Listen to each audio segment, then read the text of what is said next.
لا، ما هو بص، انت عصبي تمام، انما تجيب سيرتي لا. ما هو مش معنى ان انا جبت سيرتك ان انت تجيب سيرتي، لا معلش. انت بتجيب سيرتي ليه؟ اهلنا النشامة في الاردن غضبانين مني لان انا نزلت فيديو من يا أخي كثير بضحكني هذا الشاب. صراحة وأنا كمان بضحكني. مع إنه ماخذ عنا فكرة إنه إحنا كشريين وعصبيين، بعرف من وين جايبها. جايبها منين؟ صح صح، ازاي اتجرأ واقول كده؟ بتقولوا عليا.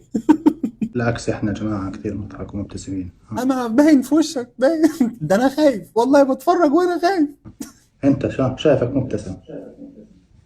الله ابتسامتك من الإذن للإذن. انت هتخش النار بكدبك ده من الاذن للاذن. يا اخي كتير بيضحكني هذا الشاب. ما انا بضحك اهو، ما انا بضحك اهو.